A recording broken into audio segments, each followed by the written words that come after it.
Ashley, and welcome to Media and Makeup, where I talk about the things occupying space in my brain while putting things on my face. Two of my favorite pastimes. So I went to see Priscilla the other week by myself because I've been trying to figure out how I feel about Sofia Coppola's directing style, I guess. I had seen Lost in Translation, did not like it.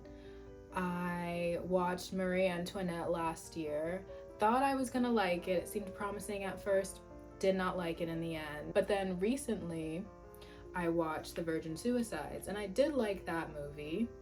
But overall, I think my favorite movie of hers is The Bling Ring, the highly underrated A24 movie. I feel like that says something because a lot of people would definitely disagree with that, but my favorite movie of hers is The Bling Ring. So I went to see Priscilla, and I enjoyed it. I think my definite pros of the movie were the casting. I learned that Jacob Elordi, I knew this, but Jacob Elordi is really good at his job. And I love the way that they used just the size differences between him and Kaylee Spaney, because Jacob's 6'5", 6 something, and I believe she is 5 feet tall.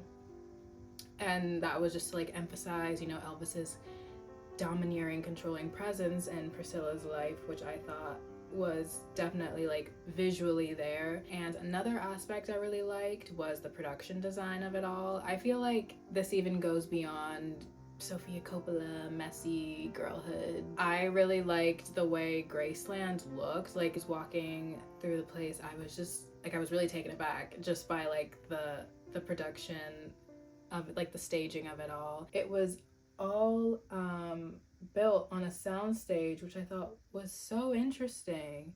And they filmed this movie in Toronto with some scenes. They actually went to Graceland for the exterior scenes, but the fact that it was recreated on a soundstage I thought was really cool. And also the production designer talked about how they made it even bigger to suit Jacob better, because obviously this is supposed to be Elvis's house. He's not going to be crouching through the halls and stuff, because that would be weird. So there were actually taller ceilings, and they made some pieces of furniture bigger so that it would look suitable to him, which then made Kaylee look even smaller. So just once again, that showing the dynamic between those two, I thought it was really cool. So unfortunately, I kind of think those are the ends of the things that I liked about the movie.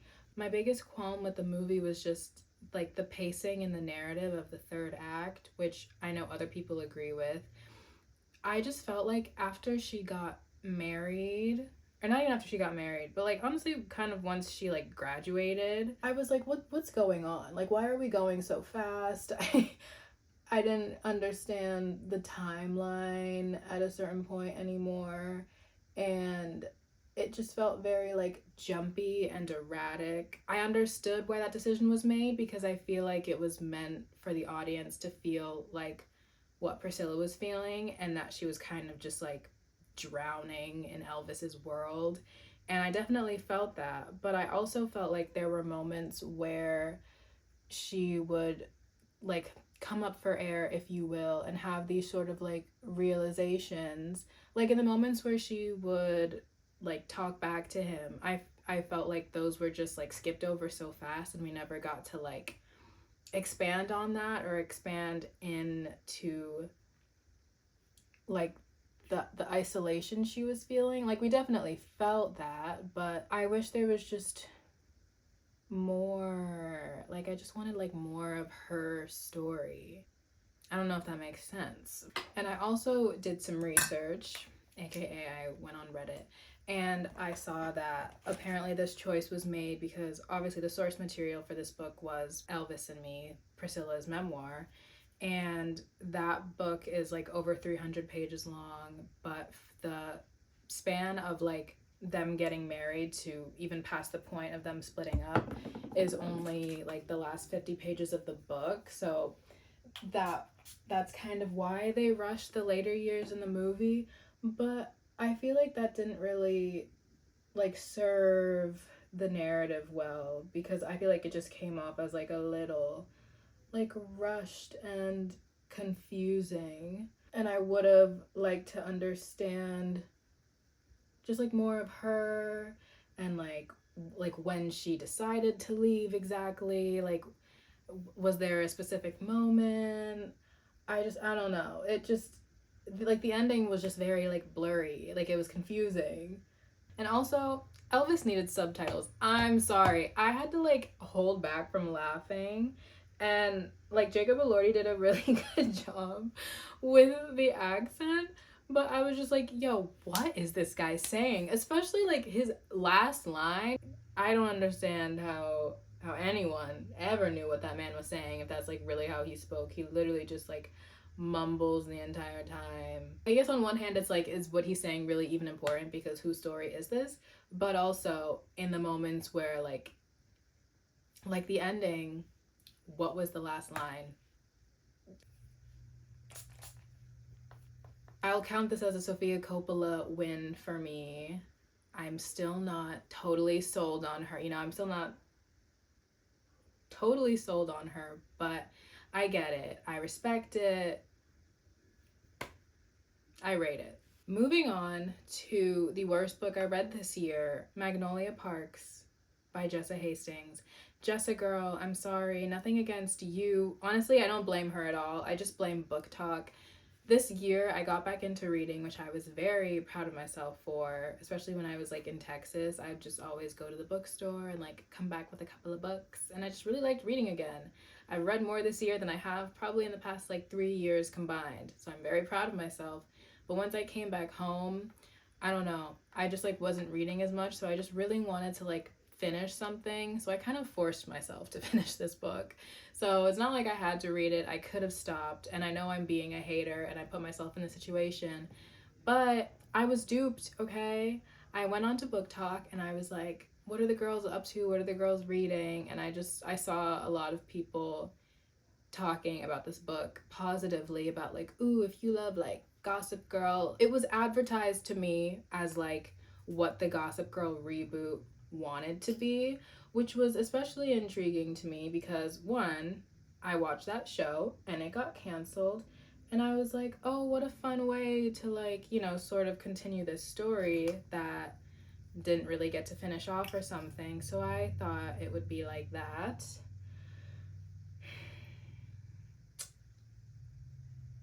I was mistaken.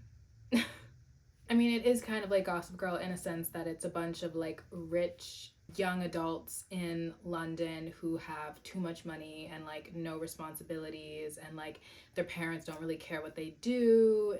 So it's that sort of setting, but the main focus on the couple in question, just toxic. Why are we even telling such a story in this economy?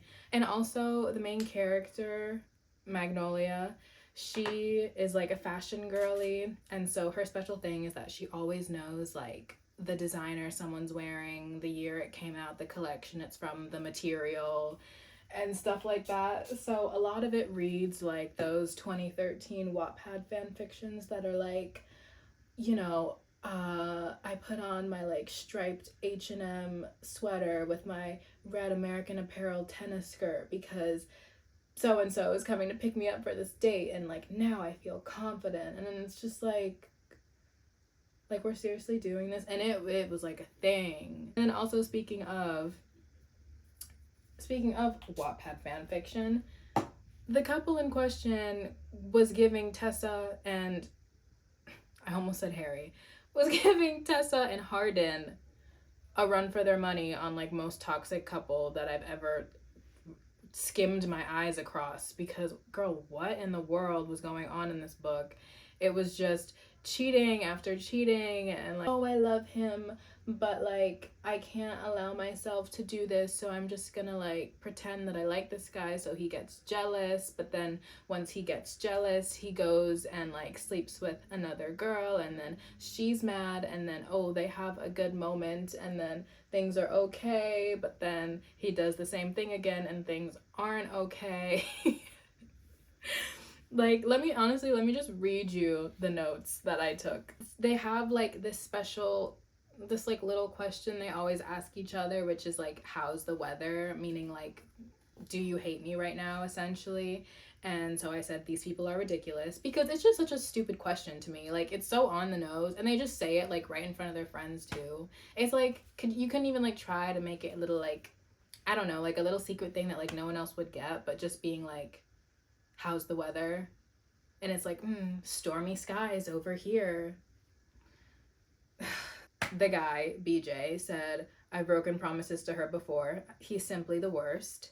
He said, I'm less effed up when I'm with her. I said, it's giving Harden. Get help. Someone said, oh, she'll kill you. He said, she already is. I said, you're a pathetic loser. It's probably written all over me. He usually is. Aren't you embarrassed? At the end of the book, my comments were, everyone in this book is a flaming moron. Flaming moron. The last line when she gets in a cab because, oh, he hurt her again, and she says, to Heathrow. I said, God bless. Because, like, what?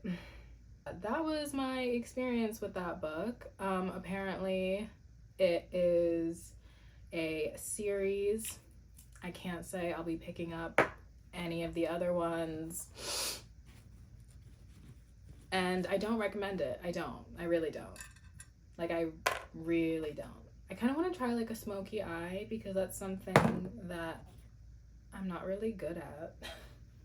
Okay, moving on to the big one. I have to say a good 65% of my brain capacity right now is thinking about High School Musical, the series at all times. And look, I will admit it. I was the biggest hater.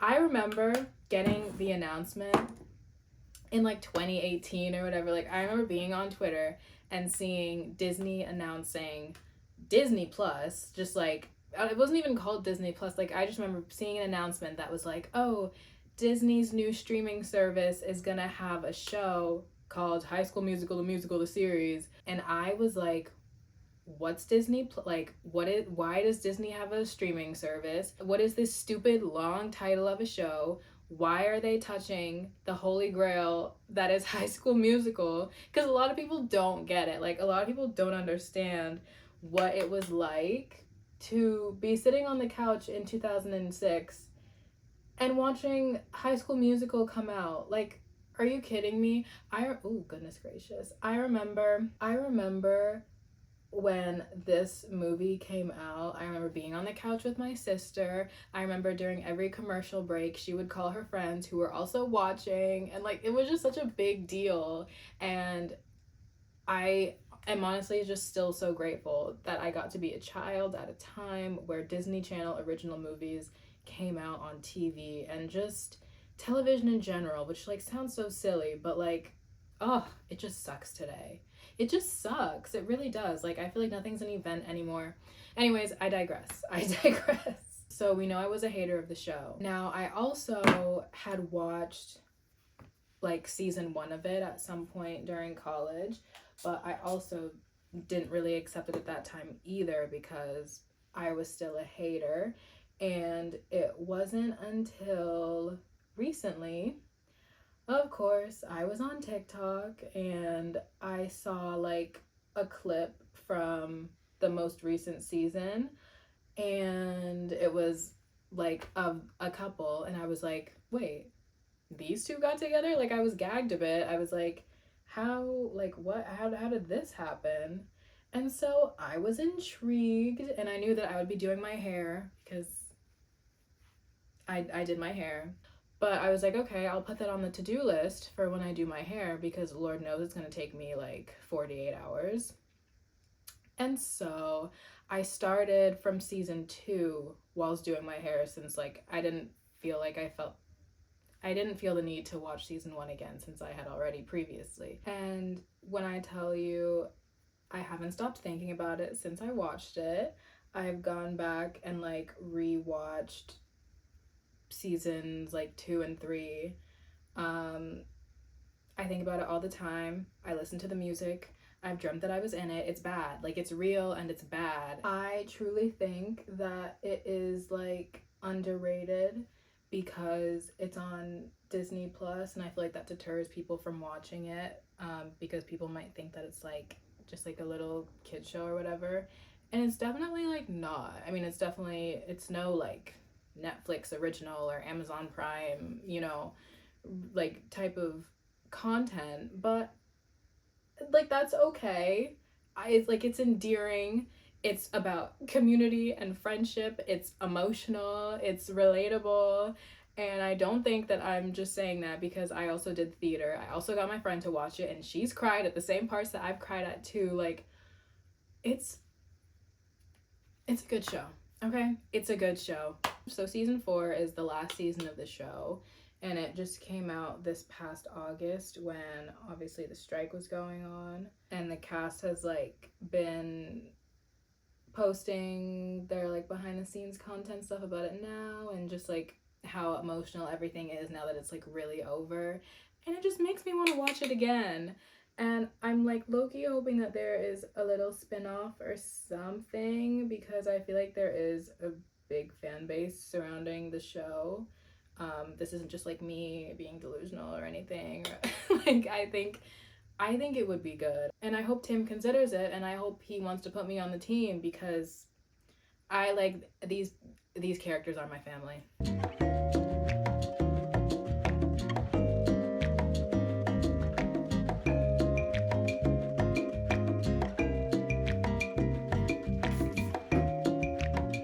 So that was my brain dump for the day, and here's the sleigh of the day. Just a little pinky but like sultry moment is what I was going for.